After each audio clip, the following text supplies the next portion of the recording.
কোন নবী শেষে এসেছেন, কোন কিতাব শেষে এসেছে পৃথিবীতে, এটা জানার জন্য পৃথিবীর কোনো লেখক, কোনো সাহিত্যিকের সাহিত্য অধ্যয়ন করার আমাদের কোনো প্রয়োজন নাই, বরং শেষ কিতাবের ভিতরেই পরিচয় দিয়ে দিয়েছেন আল্লাহ রাব্বুল আমিন। সুবহানাল্লাহ বলেন।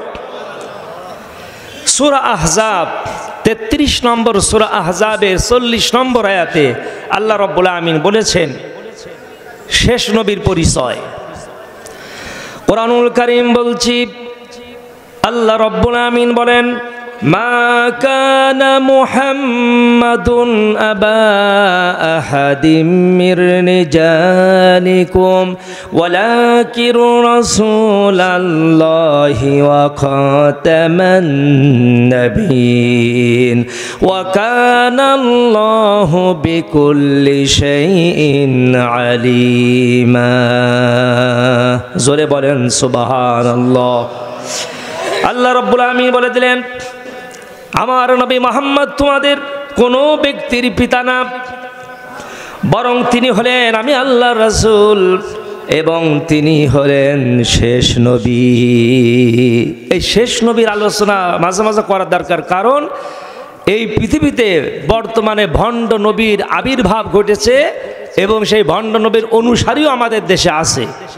গোলাম আহমদ কাদিয়ানি নবী দাবি করেছিল, আর সেই কাদিয়ানি আমাদের দেশেও কাদিয়ানি সম্প্রদায়ের আবির্ভাব হয়েছে কি হয় নাই? কি আজীব ব্যাপার!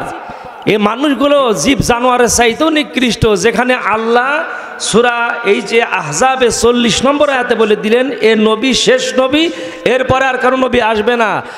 তারপরেও মানুষ কিভাবে গোলাম আহমদের অনুসারী হয়, সে নবী দাবি করলো আর তারে নবী বলে মানলো। তো এই মানুষগুলো ওই আপনার জঙ্গলের নিকৃষ্ট প্রাণীর চাইতেও নিকৃষ্ট, ঠিক কিনা বলেন? কারণ নবীরা এসেছে কোন দরবার থেকে? দরবারে ইলাহি, আল্লাহর দরবার থেকে। সেই আল্লাহ বলে দিলেন এই নবী গেল দুনিয়া, এরপরে আর কোনো নবী আসবে না, ইনি শেষ নবী। তো এরপরে যদি আর কেউ নবী দাবি করে, সে কি নবী না ভণ্ড? ভণ্ড। তারপরেও তার অনুসারী হয়ে গেল বাংলাদেশে, আশ্চর্য ব্যাপার। আল্লাহ রাব্বুল আমিন সূরা আহজাবের 40 নম্বর আয়াত দিয়ে আমাদের শেষ নবীর পরিচয় দিয়ে দিয়েছেন। আর এরপরে এই নবীর উপরে যে আসমানি কিতাব নাজিল করে দিয়েছেন, এই কিতাবও যে শেষ কিতাব তারও পরিচয় আল্লাহ দিয়ে দিলেন। আসমানি কিতাব তো একটা না, যুগে যুগে লক্ষাধিক নবী পয়গম্বরকে আল্লাহ রাব্বুল আমিন এই ধরা পৃষ্ঠে প্রেরণ করেছেন। যখন যেরকম প্রয়োজন পড়েছিল সেই রকম আসমানি কিতাব নাজিল হয়েছে। আমরা বলে থাকি 104 খানা আসমানি কিতাব আল্লাহ রাব্বুল আমিন এই পৃথিবীতে নাজিল করেছেন। কোন নবীর উপরে কতগুলো অনেকেই আমাদের জানা নাই, ঠিক কিনা বলেন? 104 খানা নাজিল হয়েছে জানি, কিন্তু আমরা 3 থেকে 4টে কিতাবের পরিচয় জানি, তাওরাত, জাবুর, ইনজিল আর কোরআন। কিন্তু আরও যে 100 খানা কিতাব আছে, এই 100 খানা কিতাব কোন কোন নবীর উপরে নাজিল হয়েছে এটা কি আমরা সবাই জানি? তাহলে জানা দরকার আছে না নাই? দেখেন, মুসলিম জাতির পিতা, মানে গোটা মানব জাতির আদি পিতা যিনি, তিনার নাম তো আমরা সন্তান হিসেবে সবাই জানি। নাম কি? হযরত আদম আলাইহিস সালাতু ওয়াস সালাম আদি পিতা, তিনি প্রথম মানুষ। তিনার উপরে আল্লাহ রাব্বুল আমিন নাজিল করেছেন আসমানি 10 খানা কিতাব। প্রথম নাজিল হয়েছে 10 খানা আদি পিতার উপরে। তারপরে পৃথিবীতে এলো জাতির পিতা হযরত ইব্রাহিম আলাইহিস সালাতু ওয়াস সালাম, ওনার উপরে আল্লাহ রাব্বুল আমিন 10 খানা আসমানি কিতাব নাজিল করেছেন। তারপরে হযরত ইদ্রিস আলাইহিস সালাতু ওয়াস সালামের কথা জানা গেল। এই ইদ্রিস নবীর উপরে আল্লাহ রাব্বুল আমিন একে একে 30 খানা আসমানি কিতাব নাজিল করেছে। 30 খানা কিতাব নাজিল হয়েছে ইদ্রিস নবীর উপরে। তারপরে আরো বেশি নাজিল হলো হযরত শীস আলাইহিস সালাতু ওয়াস সালাম। এই শীস নবীর উপরে আল্লাহ রাব্বুল আমিন 50 খানা আসমানি কিতাব নাজিল করেছে। 50 খানা কিতাব নাজিল হয়েছে এক নবীর উপরে। এরপরে এলো হযরত মূসা আলাইহিস সালাতু ওয়াস সালাম, উনার উপরে যে আসমানি কিতাব নাজিল হয়েছিল, নাম কি? তাওরাত। নাম কি? এগুলোর নাম একটু জানা লাগবে, কারণ এগুলোর উপরে আমাদের ঈমান রাখতে হবে। তাওরাত নাজিল হয়েছে হযরত মূসা আলাইহিস সালাতু ওয়াস সালামের উপরে। এরপরে জাবুর নামে আসমানি কিতাব এলো দুনিয়ায় হযরত দাউদ আলাইহিস সালাতু ওয়াস সালামের উপরে। তারপরে কোরআনের পূর্বে যেই কিতাব এসেছিল দুনিয়ায় তার নাম হলো ইনজিল। ইনজিল নাজিল হয়েছিল আমাদের নবীর আগে যে নবী দুনিয়ায় ছিলেন, কোন নবী? হযরত ঈসা আলাইহিস সালাতু ওয়াস সালাম। উনার উপরে নাজিল হলো ইনজিল। সর্বশেষ নবী এলো এরপরে দুনিয়ায়, আখেরি নবী আমাদের প্রিয় নেতা, প্রিয় বন্ধু জনাব মুহাম্মদুর রাসূলুল্লাহ সাল্লাল্লাহু আলাইহি ওয়াসাল্লাম। উনার উপরে আল্লাহ নাজিল করে দিলেন সারা পৃথিবীতে নাজিলকৃত সর্বশ্রেষ্ঠ আসমানি কিতাব কোরআনুল কারীম নাজিল হয়ে গেছে। সেই কিতাব আমরা পেয়েছি, আর আমরা এই মাহফিলগুলোতে সেই সর্বশ্রেষ্ঠ আসমানি কিতাবেরই আমরা আলোচনা করি, আর আপনারাও এটাই শুনতে আসেন। কথা বলেন ঠিক না বেঠিক? আমার সম্মানিত উপস্থিতি, এই কিতাব নাজিল হওয়ার পরে আল্লাহ রাব্বুল আমিন আমাদের নবীকে বলে দিলেন, ওগো নবী, এই কিতাবে আমি যা কিছু বলে দিয়েছি এই কথাগুলো তুমি পৃথিবীর মানব মণ্ডলীর সামনে খুলে খুলে বলে দাও, তেলাওয়াত করো, মানুষের কাছে এর কথাগুলো জানায় দাও। এখন তার নবী নাই, আমরা তো নবীরে পাইনি, তাহলে কি এই দাওয়াতি কাজ কোরআনের কথা বন্ধ হয়ে যাবে? সে সুযোগ নাই। আল্লাহ রাব্বুল আমিন এই জাতির আলেমদের উপরে, উলামা ইকরামদের উপরে আল্লাহ দায়িত্ব চাপিয়ে দিয়েছেন। এই আসমানি কিতাব যেতে পরে আর কোনো কিতাব আসবে না। সুতরাং এই কিতাব পৃথিবীর আকাশে যতদিন সূর্য উদয় হবে আর যতদিন সূর্য অস্ত যাবে ততদিন এই কিতাবের প্রচার প্রসার চলতেই থাকবে, এটা বন্ধ করা যাবে না। এই দায়িত্ব আল্লাহ রাব্বুল আমিন দিয়েছেন উলামা ইকরামের। তার জন্য এই মাহফিলগুলো আমরা করে থাকি। আমার সম্মানিত উপস্থিতি, তা আল্লাহ রাব্বুল আমিন কোরআন দিলেন আমাদের কাছে, দেওয়ার পরে বলছেন সূরা কাহফের 109 নম্বর আয়াত দিয়ে, قُلْ لَوْ كَانَ الْبَحْرُ مِدَادًا لِكَلِمَاتِ رَبِّي لَنَفِدَ الْبَحْرُ قَبْلَ أَنْ تَنْفَدَ كَلِمَاتُ رَبِّي وَلَوْ جِئْنَا بِمِثْلِهِ مَدَدًا। সবাই বলেন আল্লাহু আকবার। আল্লাহ রাব্বুল আমিন বলেন, ওগো নবী আপনি বলেন, আপনার রবের কালামের ব্যাখ্যা লেখার জন্য যত নাজ নিয়ামত, যত করুণা এই পৃথিবীর মানব জাতির উপরে আল্লাহ রাব্বুল আমিন বর্ষণ করেছেন, সেটা লেখার জন্য যদি এক সমুদ্রের পানি কালি হয়ে যায়, একটি আটলান্টিক মহাসাগরের পানি, প্রশান্ত মহাসাগরের পানি যদি কালি হয়ে যায়, আর সেই কালি দিয়ে যদি লেখা শুরু হয়ে যায় আপনার রব মানুষের প্রতি যেই নিয়ামত রাজি দান করেছেন, লিখতে লিখতে আটলান্টিক মহাসাগরের পানি দিয়ে তৈরি কালিগুলো ক্ষয় হয়ে শেষ হয়ে যাবে। তারপরে আরেক সাগর পানি কালি করা হলো, তা দিয়ে আবার লেখা শুরু হলো, সেইটাও ক্ষয় হয়ে শেষ হয়ে গেল। তারপরে আপনার রবের কালামের ব্যাখ্যা তথা নিয়ামত যা আল্লাহ দান করেছেন এগুলোর বর্ণনা লিখে শেষ করা যাবে না। সুবহানাল্লাহ বলে। আচ্ছা, এক সাগরের কথা আল্লাহ বললেন, একটা সাগরে কয় লিটার পানি থাকতে পারে? অন্তত 2-4 হাজার তো হবে নাকি? এ পৃথিবীর কোনো মানুষ অনুমান করতে পারবে না। তো এক সাগর পানি কালি হলো, সেই কালি দিয়ে লেখা শুরু হলো, সব শেষ হয়ে যাবে। তাও লিখতে লিখতে শেষ হয়ে যাওয়ার কথা বলা হচ্ছে, শেষ হয়ে যাবে সেই কালি, তারপরেও আল্লাহর কালামের ব্যাখ্যা লেখা শেষ হবে না। কি এক মহা কিতাব আমরা পেয়েছি, বোঝেন? এবার শুধু এখানে কালির কথা বলা হলো, আবার সূরা লুকমানে আল্লাহ রাব্বুল আমিন ২৭ নম্বর আয়াত নাজিল করে বলে দিলেন, আরো সুন্দর ব্যাখ্যা দিলেন, ওয়ালাউ আন্নামা ফিল আরদি মিন শাজারাতিন আকলামু ওয়াল বাহরু ইয়ামুদ্দুহু সাবআতু আবহুরিম মা নাফিদাত কালিমাতুল্লাহ। এখানে মজার কথা আল্লাহ বলেছেন, আগের আয়াতে বলেন কালি, আর এই আয়াতে বলা হচ্ছে ওয়ালাউ আন্নামা ফিল আরদ। এই পৃথিবীতে, এই ধরা পৃষ্ঠে যত গাছ আছে, সাদার শব্দের অর্থ হলো গাছ গাছালি, শুধু একটা দেশের কথা বলা হয় নাই, তাম পৃথিবীতে যত বৃক্ষরাজি আছে, সেই বৃক্ষরাজি কেটে কেটে যদি তোমরা কলম বানাও, আমাদের এই যে কালীগঞ্জ থেকে যশোর দিকে যে বড় বড় গাছ, দাদারাও বলে যে আমরা এরকমই দেখছি ছোটবেলা থেকে, 200-300 বছর বয়স এই সমস্ত গাছের। এই গাছ কেটে যদি আমরা কলম তৈরি করি, তে এক একটা গাছেই তো হাজার হাজার কলম হয়ে যাবে, ঠিক কি না? আর সেখানে আল্লাহ বলছেন তাম পৃথিবীতে যত গাছ আছে, সমস্ত গাছ কেটে কেটে যদি আমরা কলম তৈরি করি, আর সেই কলম দিয়ে লেখা শুরু হলো, এবার কালি হবে সাবআতু আবহুরিম মা নাফিদাত কালিমাতুল্লাহ।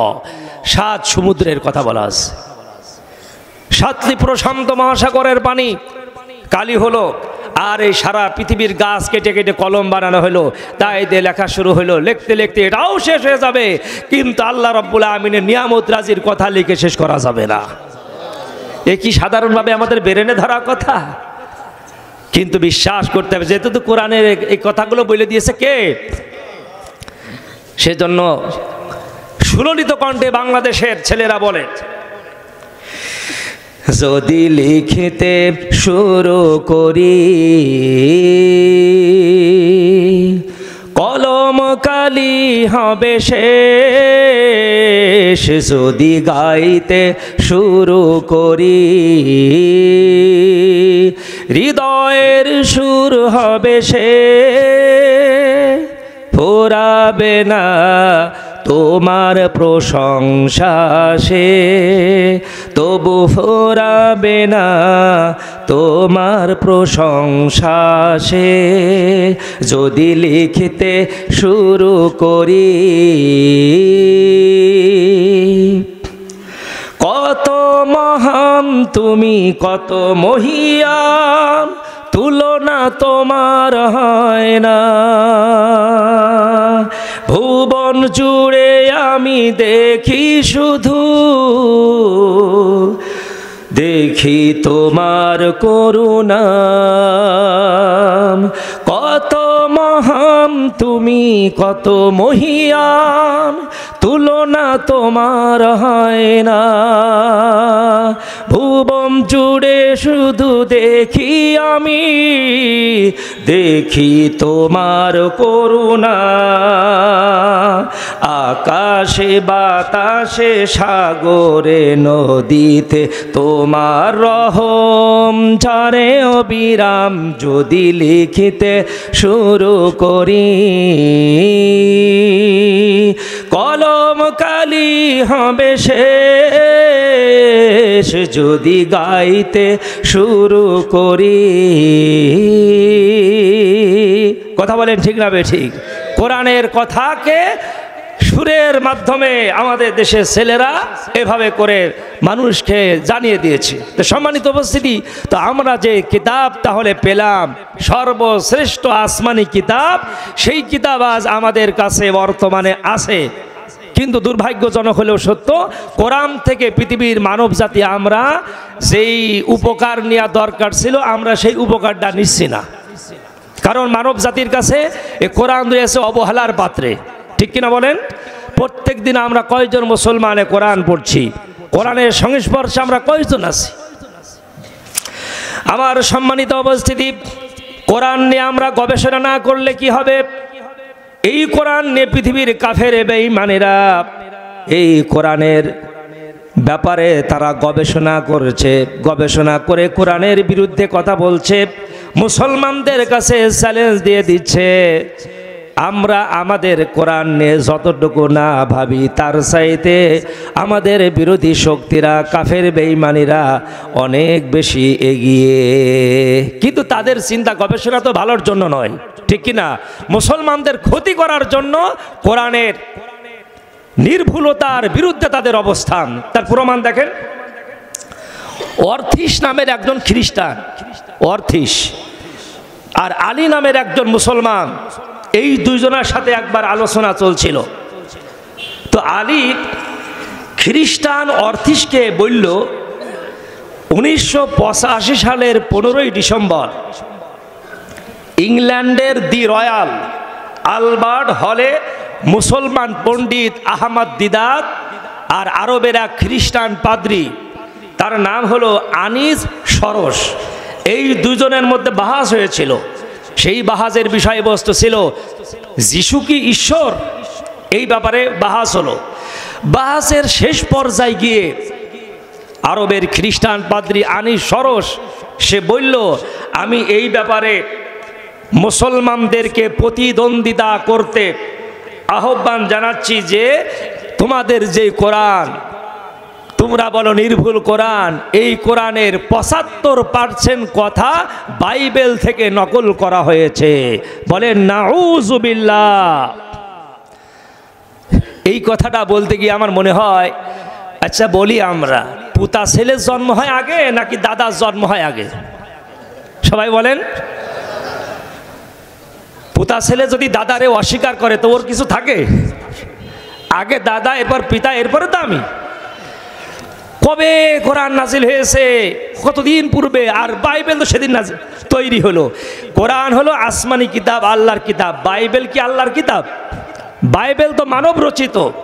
ডক্টর জাকির নায়েক যেই বাইবেলের উদ্ধৃতি দিয়ে কথা বলেন, এটা তো পৃথিবীর ইহুদি আর খ্রিস্টানরা তৈরি করলো। ইহুদিদের আসমানি কিতাব ছিল তাওরাত, খ্রিস্টানদের আসমানি কিতাব ছিল ইনজিল। আজকের দুনিয়ার ইহুদি আর খ্রিস্টানেরা এই ইনজিল আর তাওরাতে রদ বদল করে অনেক কিছু বাদশাদ দিয়ে নিজেরা একটা জগা খেচড়ি করে একটা বই আবিষ্কার করল, এর নাম হচ্ছে বাইবেল। আর এই বাইবেল থেকে নাকি 75% কথা কোরআনে নকল করা হয়েছে। একে কোনো পাগলেও বিশ্বাস করবে? এই কথা যখন বলল, তখন আলীর সাথে যেই খ্রিস্টানের কথা হচ্ছে, ইনি বলল আহমদ দিদাদের সাথে, ওই আনিস সরস পাদ্রীর বহসের সময় যদি এই কথাটা বলে থাকে, সমস্যা কোথায়? এটা তো ঐতিহাসিক সত্য কথা। আসমানের নিচেই জমিনের উপরে এর চাইতে মিথ্যা কথা আরো হতে পারে না, ঠিক কিনা? তখন আলী বলল, তাই যদি হয়ে থাকে তাহলে এই নিন, আমার সামনে আছে কোরআন আর আপনার সামনে আছে বাইবেল। এই নেন কোরআন, এই কোরআন খুলে দেখান বাইবেল থেকে কোন কথা এখানে নকল করা হয়েছে। প্রমাণ এখনই হয়ে যাক। আপনার সামনে আছে বাইবেল, আমার সামনে কোরআন, দেখান, খুলে এখনই দেখাতে হবে। এখন ওই আলীর সাথে যে অর্থিস নামক খ্রিস্টানের কথা চলছিল, ও নির্বাক হয়ে গেছে। কারণ দেখাতে পারবে? বলেন, কোনো কথা বলতে পারছে না। তখন আলী নামের এই মুসলিম বলল, চুপ থাকলেন কেন? দেখান। আপনি যে বললেন আহমদ দিদারদের সাথে খ্রিস্টান পাদ্রী আনিস সরস যে বলল যে 75% কথা বাইবেল থেকে নেওয়া হয়েছে, তাই যদি হয় দেখান, একটা দেখান। একদম নির্বাক, কোনো জবাবই দিতে পারছেন। আল্লাহু আকবার বলেন। পারবে না তো, দেখাবে কি করে? এখন জবাবটা কি? আমাদের জবাব দেয়া লাগবে না। আমরা যদি আল্লাহর কাছে বলি, রব্বুল আমিন, আজ 1400 বছর পরে সে খ্রিস্টানেরা তোমার কোরআনের ব্যাপারে আবল তাবল কথাবার্তা বলা শুরু করেছে, আমরা কি জবাব দিতে পারি?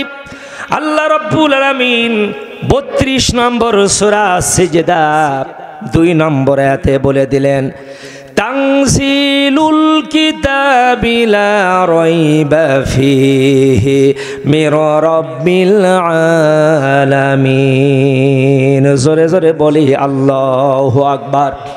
লিল্লাহি তাকবীর। আল্লাহ রাব্বুল আমিন বললেন, শোনো পৃথিবীর মুসলিমেরা, আমি জবাব দিয়ে দিলাম, তোমরা এই জবাবটা মুখস্থ করে রাখবে। পৃথিবীর ইসলাম বিরোধীদের জবাব দিয়ে দিবে এইভাবে, কোথায় আল্লাহর কিতাব আর কোথায় বাইবেল? এই কিতাব নাজিল তো পৃথিবীর মানুষ করেনি, এই কিতাব পৃথিবীর মানুষ রচনা করে নাই। মানুষ রচনা করলে না হয় বলতে পারতে বাইবেল থেকে নকল করা হয়েছে। এই কিতাব এলো কোথা থেকে? তানজিলুল কিতাব, এই কিতাবের অবতরণ লা রাইবা ফীহি মির রাব্বিল আলামিন, আসমান জমিনের একচ্ছত্র অধিপতি আল্লাহ রাব্বুল আমিনের পক্ষ থেকে নাজিল করা এই কিতাব, যার ভিতরে সন্দেহের কোনো অবকাশ নাই। সুবহানাল্লাহ। এই হলো জবাব আমাদের। আমরা মুসলমান, আমাদের জবাব হলো এই কোরআনের ব্যাপারে, যে এই কোরআনের অবতরণ আসমান জমিনের একচ্ছত্র অধিপতি সম্রাটের সম্রাট আল্লাহ রাব্বুল আমিন, তিনার কাছ থেকে এটা এসেছে পৃথিবীতে, এবং এর ভিতরে সন্দেহের কোনো অবকাশ নাই। তারপরে দেখেন, ইসলামের দুশ্মনেরা 1800 সাল থেকে 1950 সাল পর্যন্ত এই পৃথিবীতে ইসলামের বিরুদ্ধে 60,000 বই লিখেছে। বলেন নাউযুবিল্লাহ। আমরা তাদের বিরুদ্ধে কয়টা বই লিখেছি? আমরা কি হিন্দুদের বিরুদ্ধে বই লিখি? আমরা কি হিন্দুদের ধর্মগ্রন্থকে কটাক্ষ করে কথা বলি? আমরা কিন্তু তাদের যথাযথ মর্যাদা দিয়ে কথা বলি। তারা আমাদের বিরুদ্ধে এই 1800 সাল থেকে 1950 সাল পর্যন্ত 60,000 বই লিখেছে। এই 60,000 বই লিখতে পারে, কিন্তু এই কথা তারা বলতে পারে নাই কোরআনের কোনো আয়াত অন্য কোনো জায়গা থেকে নকল করে এখানে তুলে দেওয়া হয়েছে। 60,000 বই লিখলে কি হবে? ওই বইয়ের কোনো জায়গায় এতটুকু কথা বলার সাহস তারা করতে পারেনি। আল্লাহু আকবার। এটা আমাদের গর্ব যে আমরা এমন একটা আসমানি কিতাব পেয়েছি, একেবারে নির্ভুল কিতাব, সন্দেহমুক্ত কিতাব। আর এই সন্দেহমুক্ত, নির্ভেজাল, নিখুঁত কিতাব আমাদের কাছে আছে, অথচ পৃথিবীর মুসলমানেরা আমাদের ভাগ্যের পরিবর্তন আমরা করতে পারছি না। ঠিক কিনা বলেন? কোরআন পৃথিবীতে শুধু নামাজের জন্য আসে নয়, কোরআন তো পৃথিবীতে এসেছে মুসলমানদেরকে ক্ষমতার মসনদে বসানোর জন্য, পৃথিবী পরিচালনা করার জন্য কোরআনের আগমন হয়েছে। রাসূল করিম সাল্লাল্লাহু আলাইহি ওয়াসাল্লাম এবং সাহাবায়ে কেরাম, তাদেরকে এই কোরআন পৃথিবীর মঞ্চে বসিয়ে দিয়েছে রাষ্ট্র পরিচালনা করার জন্য। কথা বলেন ঠিক না বেঠিক? সূরা ইব্রাহিমের 1 নম্বর আয়াত কিয়ামত পর্যন্ত পৃথিবীবাসীর সামনে থাকবে এই বার্তা নিয়ে। আল্লাহ রাব্বুল আমিন বলেন, আলিফ লাম রা কিতাবুন আনজালনাহু ইলাইকা লিতুখরিজান নাস মিনাজ-যুলুমাতি ইলান নূর। শোনো পৃথিবীর মানব মণ্ডলী, আল্লাহ রাব্বুল আমিন বললেন, এটি এমন একটি কিতাব ওগো নবী আমি তোমার প্রতি নাজিল করেছি, যাতে করে তুমি এই কিতাব দিয়ে পৃথিবীর অন্ধকারে নিমজ্জিত মানব মণ্ডলীকে, যেই মানব মণ্ডলী শিরকের মধ্যে আছে, কুফরির মধ্যে আছে, নিজেরা আইন তন্ত্র মন্ত্র জারি করে নিজেদের আবিষ্কৃত মতবাদ দিয়ে যারা পৃথিবী পরিচালনা করে, আপনি এই কিতাব দিয়ে সবগুলিকে মূলোৎপাটন করে এই কোরআনের আলোয় আলোকিত করে মহামুক্তি রাজপথে মানব জাতিকে আপনি বের করে আনতে যেন পারেন, তার জন্যই আমি এই কিতাব নাজিল করেছি। সুবহানাল্লাহ। তাহলে কোরআনের নাজিল শুধু এখান থেকে আমরা নামাজ শিক্ষা নেব, হজের শিক্ষা নেব, রোজা শিক্ষা নেব তা নয়, বরং এই পৃথিবী পরিচালনা হচ্ছে মানুষের মন মস্তিষ্ক প্রসূত আইন ও কানুন দিয়ে। কথা বলেন ঠিক না বেঠিক? কথা মানে বুঝতে পারছেন? এই পৃথিবীটা পরিচালনা হচ্ছে কি আল্লাহর বিধান দিয়ে? হাতে গোনা 2-1টা রাষ্ট্র, আফগানিস্তান, শুধু আল্লাহর বিধান দিয়ে পরিচালনা হয়। সারা পৃথিবীর অধিকাংশ রাষ্ট্রই চলছে মানুষের মন মস্তিষ্ক প্রসূত আইন ও কানুন দিয়ে। কথা বলেন ঠিক না বেঠিক? পৃথিবীর স্রষ্টাকে সেই আল্লাহ বলছেন, আমি কোরআন পাঠালাম দুনিয়ায়, তোমরা কোরআনের বিধান দিয়ে তোমাদের জীবন পরিচালনা করবে। আমরা এই ক্ষেত্রে ব্যর্থ হয়ে আছি, ঠিক কি না? কিন্তু যদি আমরা কোরআনকে জীবনের গাইড হিসাবে গ্রহণ করতে পারি, কোরআন আমাদের ভাগ্য পরিবর্তন করতে পারে কি পারে না? এই কোরআন পৃথিবীর বুকে মুসলমানদের মাথা উঁচু করাতে পারে। এই কোরআন পৃথিবীর মুসলিমদেরকে পৃথিবীর শ্রেষ্ঠ জাতিতে পরিণত করতে পারে। এই কোরআন পৃথিবীর মুসলমানদেরকে গোটা বিশ্বের দরবারে মাথা উঁচু করে দাঁড়াতে সাহায্য করতে পারে, ঠিক কিনা বলেন? কিন্তু আমরা কোরআন থেকে এইগুলো আমরা নিতে চাইনি। আমার প্রিয় উপস্থিতি, তো আমরা কোরআন নিয়ে গবেষণা করি না। আমাদের দুশ্মনেরা তথা ইসলামের দুশ্মনেরা তারা দিন রাত 24 ঘন্টা কিন্তু কোরআন নিয়ে গবেষণা করে মুসলমানদের কি করে ক্ষতি করা যায় এই নিয়ে তাদের জল্পনা কল্পনা চলে।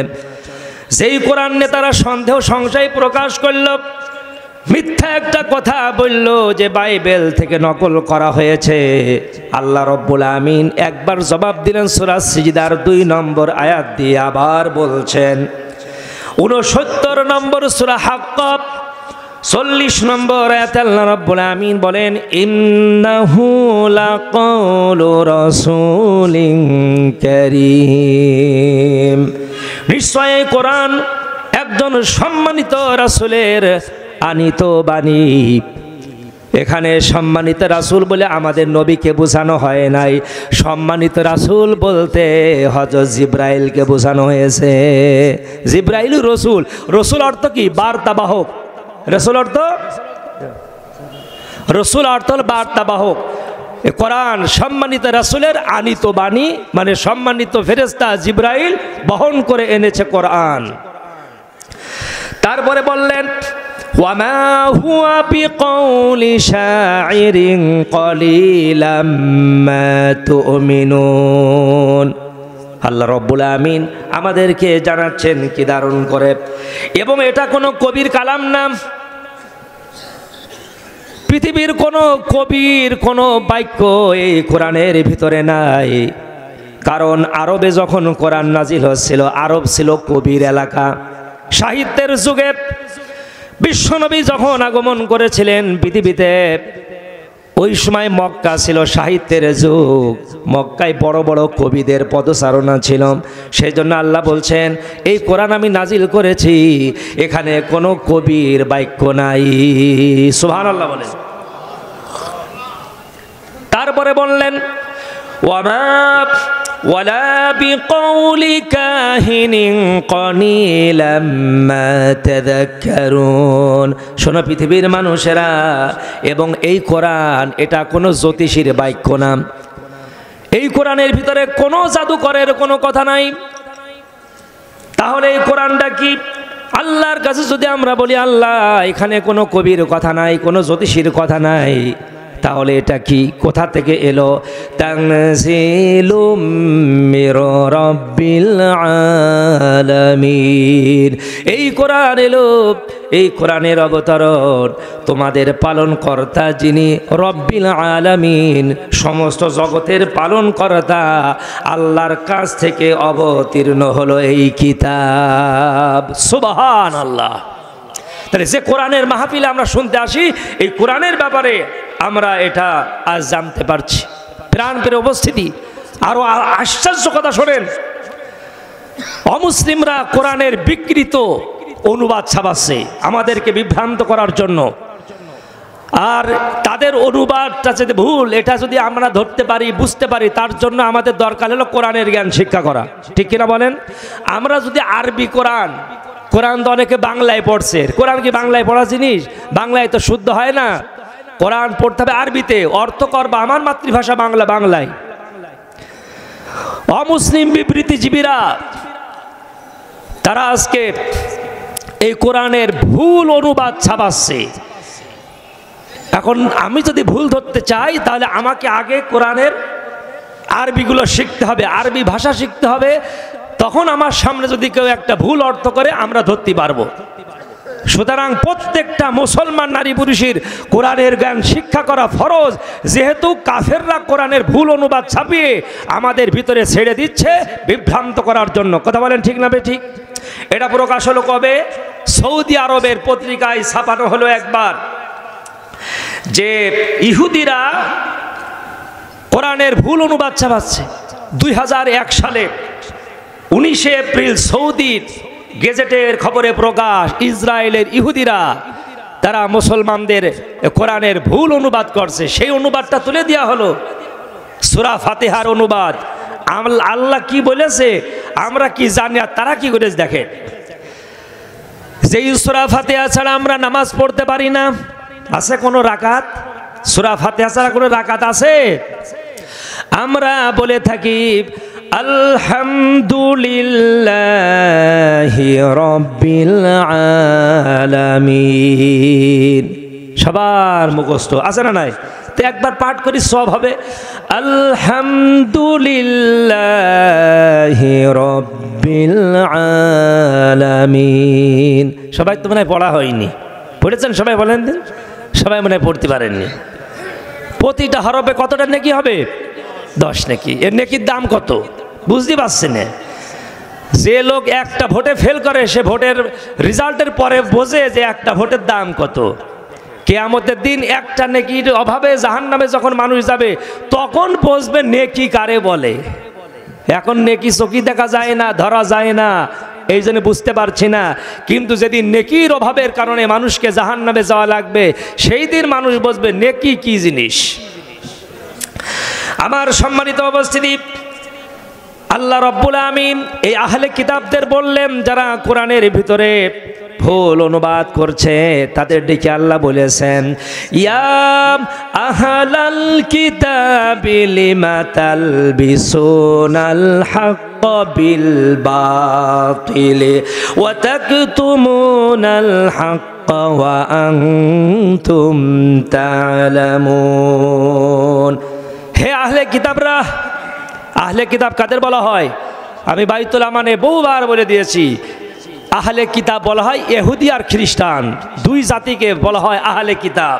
তাদের আল্লাহ ডেকে বলছে হে আহলে কিতাবরা, কেন তোমরা জেনে শুনে সত্যকে মিথ্যার সাথে সংমিশ্রিত করছো এবং সত্যকে তোমরা কেন গোপন করছো? ওরা সূরা ফাতিহার তরজমা এইভাবে কইল, আমরা অনুবাদ আগেই করে দিলাম, করে দিচ্ছি। সকল প্রশংসা হলো আল্লাহর জন্য। আলহামদু, সকল প্রশংসা, লিল্লাহি, আল্লাহর জন্য। কোন আল্লাহর জন্য? লিল্লাহি রাব্বিল আলামিন, যিনি সৃষ্টি জগতের পালন কর্তা, সেই আল্লাহর জন্যই আমরা প্রশংসা করছি। এই তো সঠিক তরজমা, ঠিক কিনা বলেন? যারা একটু কোরআনের অর্থ পড়েন এটাই সঠিক তরজমা। আর ইহুদিরা কইল কি দেখেন, ইহুদিরা অনুবাদ কইল সকল প্রশংসা আমাদের ঈশ্বর দয়াময় মুহাম্মদের জন্য। তাহলে এর অর্থ সঠিক হইল না চরম ভুল হইল? নবীকে নবীর জায়গায় রাখতে হবে। নবীরে ভালোবাসতে বাসতে যদি আল্লাহর উপরে দিয়ে দেওয়া হয় এতে ভালোবাসা হইল না বাস দিয়া হইল? বলছে আমরা দয়াময় মোহাম্মদের জন্য প্রশংসা করছি, যিনি ঈশ্বর দয়াময় মোহাম্মদ, তার জন্য প্রশংসা করছি। কত ভুল অনুবাদ চিন্তা করতে গেছেন? এটা ইহুদিরা ছাপাইছে। আর এইটা যদি আমার কোনো কোরআন হারা, কোরআনহীন, কোরআন পড়তে জানে না এরকম কোনো মুসলমানের হাতে ওই অনুবাদ এসে পড়ে, তো কি অবস্থা হবে এবার? ও তো জানেই না আরবি শব্দের অর্থ কি, ও তো ওইটাই পড়বে। তাই আমাদের ঈশ্বর তাহলে মোহাম্মদ, ও তা তো জানতাম না, এই যে অনুবাদে তাই রয়েছে। কিন্তু যারা কোরআন পড়তে জানে তাদের সামনে এই অনুবাদ এলেই সঙ্গে সঙ্গে থমকে দাঁড়াবে, কি আশ্চর্য, এই চরম ভুল কে ছাপাইলো, ধরে ফেলবে। তারপরে তারা আরো বলল, এই অর্থ আরো কইল, হে লোক সকল, তোমরা আনন্দ ধ্বনি করো এবং সেই মোহাম্মদ ভগবানের উদ্দেশ্যে বলিদান করো, তবেই তোমাদের ভীষণ শত্রুরা দমিত এবং ধ্বংসপ্রাপ্ত হয়ে যাবে। বলেন নাউজুবিল্লাহ। তাহলে আমরা কোরআন অনেকে পড়ছি না, মুসলমান ঘরে জন্ম নিয়েছি কোরআন পড়ছি না, আর ইহুদিরা কোরআন তো পড়ছে মুসলমানের বিভ্রান্ত করার জন্য কোরআনের ভুল অনুবাদ ছাপাচ্ছে। খবর আছে? আমরা মুসলমান, এখানে অনেক মানুষ আমরা আছি, 60-এর কোটায় বয়স হয়ে গেল, 70-এর কোটায় চলে গেল, এখনো কিন্তু কোরআন তেলাওয়াত শিখা হয়নি। আসি না? বলেন আসি না? আর কতকাল চলবে? আর কতদিন আমি বেঁচে থাকবো? যারা আমরা বর্তমানে আসি, বর্তমানে এখন এখানে 100 বছর পরে কেউ বেঁচে থাকবে না? যাদের বয়স এখানে 50-60 বছর, সর্বোচ্চ নাই ধরলাম 100 বছর, তারপরে তো মৃত্যুবরণ হবেই হবে। কিন্তু আমি কবরে যাচ্ছি, এখনো কোরআন শরীফটা আমার পড়া শেখা হলো না। এই জন্য বয়স্কদের কোরআন শিক্ষার জন্য তালিমুল কোরআন ফাউন্ডেশন সারা বাংলাদেশে বয়স্কদের কোরআন শিক্ষার ব্যবস্থা করেছে। আলহামদুলিল্লাহ বলেন। যেখানেই সুযোগ পাবেন, যেখানেই এই শিক্ষার কথা কানে আসবে যে বয়স্কদের অল্প কিছুদিনের ভিতরে নির্ধারিত সিলেবাসের মাধ্যমে কোরআন শেখানো হচ্ছে, সব কাজের সর্বাগ্রে স্থান দিয়ে এই কোরআন শিক্ষাটা আমাদের বাধ্যতামূলক করে নিতে হবে। ফরজে আইন। আজান দিলি নামাজে যাচ্ছি, কি নামাজে যে আমি পড়ছিটা কি? নামাজ যদি ফরজ হয় তো নামাজের আগে কোরআন শিক্ষা করা বড় ফরজ। কথা বলেন না কেন? যে কোরআনের কথা আমি আপনাদের শোনাচ্ছি, এই কোরআন আল্লাহ যে নাজিল করেছে, প্রথমে কি নামাজ পড়তে বলেছে? সূরা আলাকের আয়াত পড়েছে আমার তাজুল ভাই, প্রথম যে 5টি আয়াত নাজিল হয়েছে, প্রথমে কি আল্লাহ নামাজের কথা বলেছেন? আল্লাহ রাব্বুল আমিন বলেন, ইকরা বিসমি রাব্বিকাল্লাযী খলাক। প্রথমে আল্লাহ বললেন পড়ো, ওগো নবী তুমি পড়ো তোমার সেই রবের নামে যিনি তোমাকে সৃষ্টি করেছেন। সুবহানাল্লাহ। তাহলে আগে কোরআন পড়া শেখেন, এরপরে নামাজের চিন্তা। কারণ নামাজে আল্লাহু আকবার বলেই যখন আমি নামাজে প্রবেশ করি, দুনিয়ার কোনো কিতাব পড়া যাবে না, দুনিয়ার কোনো লেখকের কিতাব পড়া যাবে না, আগেই লাগবে আমার কোরআন। এই জন্য কোরআনের মাহফিল থেকে উদাত্ত আহ্বান জানায় সকল নারী পুরুষকে কোরআন শিক্ষা করা বাধ্যতামূলক। এই ব্যাপারে আমাদের কোনো দ্বিধাদ্বন্দ্ব আছে যে এটা ফরজ শিখতে হবে? এই ব্যাপারে সন্দেহ আছে? বাধ্যতামূলক করে নিতে হবে ভাই। আর কতকাল চলবে এভাবে? সামনে আর বেশি সময় নাই, কখন মৃত্যুর ডাক এসে যাবে। তো কোরআনহীন অবস্থায় কবরে গেলে চরম অপমানিত হতে হবে আল্লাহর দরবারে। প্রাণপ্রিয় উপস্থিতি, এই কোরআনের সূরা বাকারার 215 নম্বর আয়াতে আল্লাহ রাব্বুল আমিন একটি কথা বলেছেন। আল্লাহ রাব্বুল আমিন নবীকে সম্বোধন করে বললেন, ইয়াসআলুনাকা মাযা ইউনফিকুন। ওগো নবী, মানুষেরা তোমার কাছে জিজ্ঞাসা করে তারা কি ব্যয় করবে। মানুষেরা তোমার কাছে জিজ্ঞাসা করে তারা কি খরচ করবে। এই প্রশ্ন হয়তো আমরা নবীর কাছে করতাম যদি আমরা নবীর যুগে থাকতাম। তো নবী তো চিরকাল দুনিয়ায় থাকবে না, এই জন্য আমাদের পক্ষ থেকে আরবের লোকদের মাধ্যমে আল্লাহ এই প্রশ্ন করায় জবাব দিয়ে দিয়েছেন। সুবহানাল্লাহ। তারা জিজ্ঞাসা করল, হে আল্লাহর নবী, আমাদের তো আল্লাহ ধন সম্পদ দান করেছেন, আমরা এই সম্পদ ব্যয় করব কোথায়? আল্লাহ রাব্বুল আমিন বলেছেন, ইয়াসআলুনাকা মাযা ইউনফিকুন কুল মা আনফাকতুম।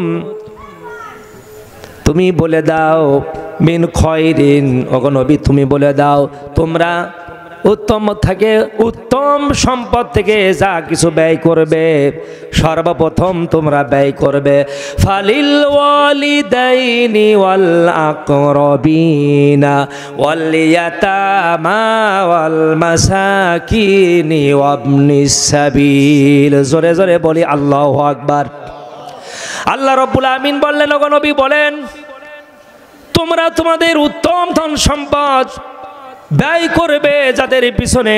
1 নম্বরে হলো ফালিল ওয়ালিদাইন, তোমাদের পিতামাতার জন্য, ওয়াল আকরাবিন, তারপরে নিকট আত্মীয় স্বজনের জন্য, 3 নম্বরে ওয়াল ইয়াতামা, ইয়েতিমদের জন্য, তারপরে বললেন ওয়াল মাসাকিন, মিসকিনদের জন্য।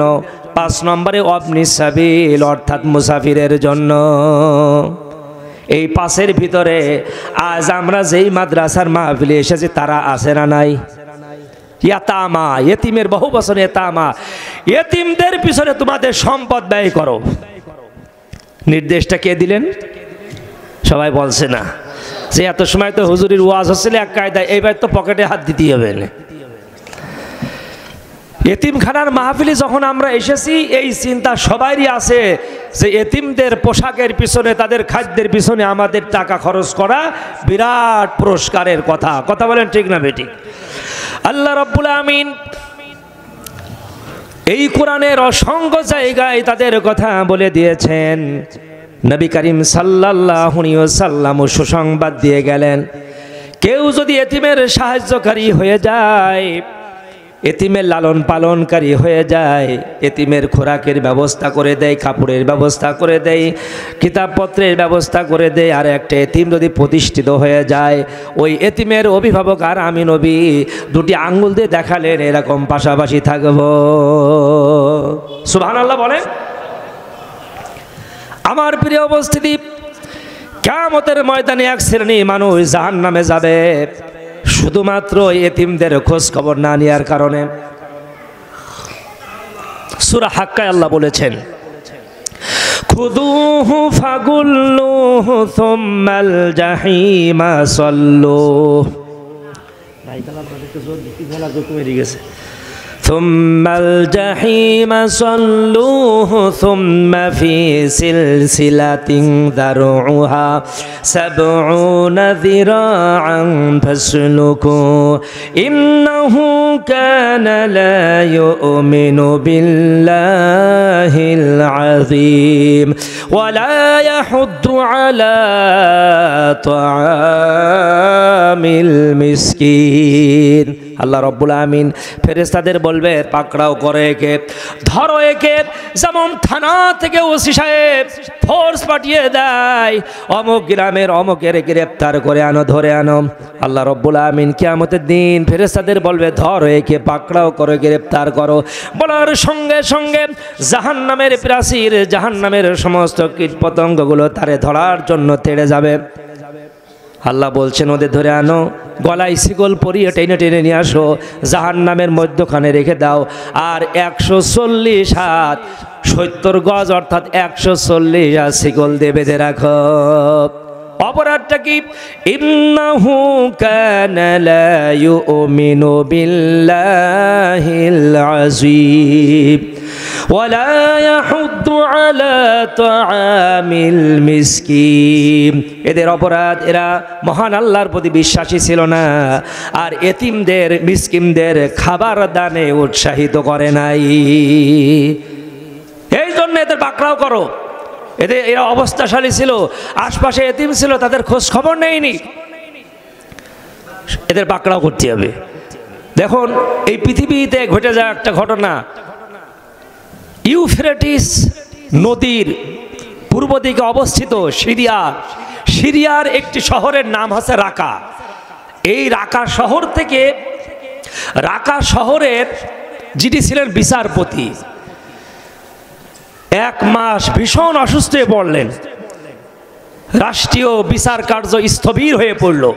তখন রাকাবাসী চিঠি লিখল খলিফা হারুনুর রশিদের কাছে যে, মাননীয় খলিফা, আমাদের বিচারপতি 1 মাস অসুস্থ, বিচার কার্য স্থবির হয়ে পড়েছে, আপনি একজন নতুন বিচারক নিয়োগ দেন। তখন তার মোবাইলের যুগ না, চিঠি পাঠিয়েছে। এবার উনি চিঠির জবাবে লিখলেন, হে রাকাবাসী, তোমরা 1 সপ্তাহের অপেক্ষা করো, 1 সপ্তাহের ভিতরে আমি নতুন বিচারক পাঠাচ্ছি। নতুন বিচারক চলে গেল, কাজ শুরু হলো। প্রথম বিচার কার্য শুরু হচ্ছে। রাকার লোকেরা একজন মহিলাকে হাজির করলো, বৃদ্ধা এক মহিলা, প্রথম আসামি। মামলাটা কি? চুরির মামলা। এই বৃদ্ধা চুরি করেছে। বিচারকের আসনে খলিফার প্রতিনিধি বসে আছেন।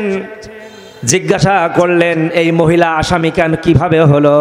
বলা হলো, হুজুর, ইনি চুরি করেছে। শহরের একটা হোটেল থেকে রুটি আর 1 বোতল মধু চুরি করতে যে হাতে নাতে ধরা পড়ে গেছে। মহিলা কি জানে না, খলিফা হারুনুর রশিদের আমলে চোরের বিচার হচ্ছে কঠিন আকারে, চুরি করলে হাত কেটে দেওয়া হয়, জেল জরিমানা হয়। বুড়ি কি তা জানে না কেন এই কাজটা করল? এবার বিচারপতি সরাসরি জিজ্ঞাসা করলেন, বুড়িমা আপনি কি এই কাজটি করেছেন? আপনি কি চুরি করেছেন? বলছে হ্যাঁ আমি চুরি করেছি। আপনি কি জানেন না এর কি কঠিন শাস্তি? কাছে হ্যাঁ তাও জানি, আমার আর্থিক জরিমানা হবে, জেল হবে, এমনকি আমার হাতও কাটা যেতে পারে। তা আপনি জানেন যখন চুরি করলেন কেন? বৃদ্ধা মহিলা জবাব দিল, আমি আজ 1 সপ্তাহ হলো অনাহারে কোনো রকম পানি খেয়ে জীবন ধারণ করে আছি, আমার ঘরে কোনো খাবার নাই। আর আমি একা হলেও কথা ছিল আমার বাড়ি 2টো ইয়েতিম নাতি আমার সাথে না খাওয়া। ওই ইয়েতিম নাতির কান্না আমি আর সহ্য করতে পারছি না, যার কারণে বাধ্য হয়ে আজ আমি শহরে রুটি চুরি করতে এসে ধরা পড়ে গিয়েছি। এই কথা শোনার পরে বিচারপতি হল রুমের ভিতরে পায়চারি করে সকলের চেহারার দিকে তাকালেন, তাকিয়ে বললেন এই মামলার রায় হবে আগামীকাল।